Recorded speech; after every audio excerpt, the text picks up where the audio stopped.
राजनीति के गलियारों में आपका स्वागत है। आज हम मिलवाने जा रहे हैं मल्हारगढ़ से कांग्रेस से दावेदारी कर रहे तरुण खिंची से। कमलनाथ जी नया चेहरे को टिकट दे देगा मल्हारगढ़ विधानसभा का तो मध्य प्रदेश की सरकार बन जाएगा। और मतलब कांग्रेस क्या है कि नया चेहरे को टिकट जब तक नहीं देगा जब तक टिकट कांग्रेस नहीं आ सकती है। मैं पुष्पा डांगी, पूर्व जिला पंचायत सदस्य।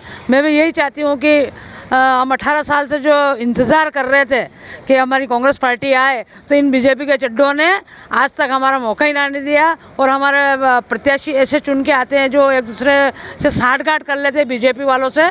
जो परशुराम जी को टिकट मिलता है तो जोगचंद जी हराते हैं, जोगचंद जी को मिल जाता है तो परशुराम जी हराते हैं। तो इस लड़ाई को समाप्त करने के लिए तीसरा ही विकल्प है, नए चेहरे को अगर टिकट दिया जाएगा तो मैं दावे के साथ कहती हूँ कि अपने कांग्रेस का ही विधायक बनेगा और कांग्रेस की सरकार बनेगी। मैं भी मल्हारगढ़ से विधानसभा से हूँ और हमारे एक क्षेत्र में तीसरा कोई नया आदमी आ जाएगा तो वो जीत सकता है। और हमारी निगाह में जो हम पूरा प्रतिनिधिमंडल आए, हम 50 गांव से हम लोग आए हैं, तो हमारी निगाह में तरुण खिंची ही एक ऐसा आदमी निर्गुण है, निर्विवाद है, इनसे किसी से कोई विवाद नहीं और जनता इन्हें पसंद करती है। और हम इनको जिता के विधानसभा में भेजेंगे और कमलनाथ जी का हाथ मजबूत करेंगे।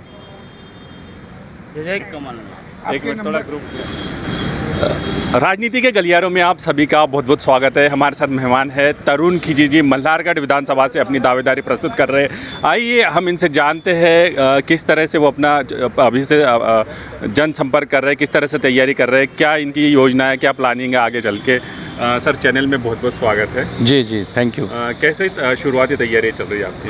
हमने 265 पोलिंग है हमारे, उन सभी पोलिंग पे हमारे 10-10 लोगों की हमारे पास में टीम है। दूसरा 135 पंचायत है, उसमें 135 पंचायत में से 48 पंचायत जो है वो मंदसौर जनपद में आती है और उन 135 ही पंचायत पे हमारी पूरी तैयारी है। 265 पोलिंग पे हमारी पूरी तैयारी है।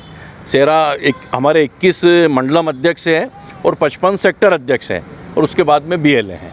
तो ये सारी हमने पूरा इसका जो होमवर्क पूरा जो खेत बोने से पहले जब हकई और उसकी सफाई करना पड़ती, तैयारी करना पड़ती, वो हमने पूरी कर ली है। और हम पूरी टीम हमारी तैयार है और हम हमारे सामने वित्त मंत्री लड़ेंगे तो हम उनको हरा के ही इस बार हमारा जो कार्यकर्ता है वो बैठेगा। क्षेत्र की वो कौन सी समस्या दिखती है आपको अभी इन दिनों में? क्षेत्र में सबसे बड़ी जो माननीय कमलनाथ जी ने जो 2019 में जो बाढ़ आई थी, अन्नदाता किसानों की जो फसलें तबाह हो गई थी, उन्होंने बिना सर्वे के, माननीय कमलनाथ जी आए, उन्होंने हेलीकॉप्टर से जब सर्वे किया और उनमें देखा कि पानी पानी चारों तरफ, तो उन्होंने सारे अधिकारियों को निर्देशित किया और उन्होंने कहा कि बिना सर्वे के चारों तरफ पानी पानी है, कोई सर्वे नहीं करना और सब किसानों को, अन्नदाता किसानों की जो फसलें तबाह हो गई है उनके बिना सर्वे के उनको पैसा दिया जाए। तो उन्होंने सारा पैसा दिया, लेकिन उसमें जो वित्त मंत्री हैं उनके गुर्गों ने 1,35 लाख रुपए का जो गबन हुआ है, वो उस गबन को लेके हमने मल्हारगढ़ में हमने घेराव किया और उसको लेके हमने हमारी बात रखी, ज्ञापन दिया और हमने पूरी बात रखी। लेकिन उसमें जो घोटाला किया वो भारतीय जनता पार्टी के गुर्गों ने और इन देवड़ा जी के गुर्गों ने किया और उसकी निष्पक्ष जांच की हमने मांग की है। लेकिन अभी तक उसमें जांच निष्पक्षता से हो नहीं पा रही है।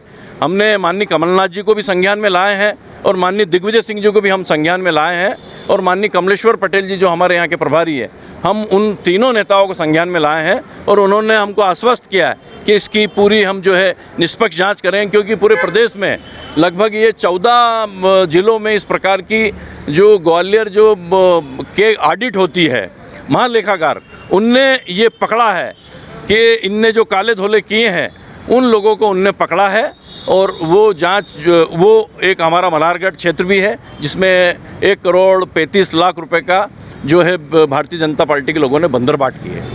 सर मल्हारगढ़ के लिए क्या विकास की प्लानिंग है आपके पास?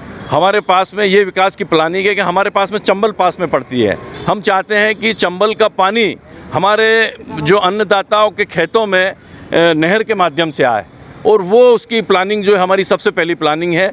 और दूसरा ये कि जो हमारे यहाँ अफीम की खेती होती है और जो कांग्रेस की सरकार में, दिग्विजय सिंह जी की सरकार में वित्त मंत्री अजय नारायण मुशरान जी थे, तब उन्होंने एक नीति बनाई थी। उन्होंने 100 रुपये किलो जो डोला जो होता है, जो दाना निकलता है और उसके बाद में जो डोला होता है, हाँ, उसको 100 रुपये किलो में खरीदने का काम किया था। लेकिन ये भारतीय जनता पार्टी की सरकार ने वो जो है वो नीति चेंज कर दी और वो जो है आज जो अन्नदाता किसान का जो डोला चोरा है वो पूरा बेकार पड़ा रहता है। वो हमारा दूसरा मामला रहेगा। युवाओं के लिए और महिलाओं के लिए क्या करेंगे आप? महिलाओं के लिए तो माननीय कमलनाथ जी ने जो नारी सम्मान के लिए 1500 रुपये का जो प्लान बनाया है वो बेहद सुंदर प्लान बनाया है। और कमलनाथ जी वो नेता हैं कि वो वादे नहीं करते हैं, वो वचन देते हैं। क्षेत्र की जनता के लिए क्या संदेश? मैं क्षेत्र की जनता के लिए यही संदेश देना चाहता हूं कि अब जो है ये 18 साल से ऊपर जो भारतीय जनता पार्टी को उन्होंने मौका दिया है, अब जो है वो कांग्रेस पार्टी की सरकार लाए। इस प्रदेश की खुशहाली उसी में है कि चाहे आप देखें कि अन्नदाता किसानों का 27 लाख किसानों का जब हाउस में प्रश्न लगा और भारतीय जनता पार्टी के लोग ये आरोप लगा रहे थे कि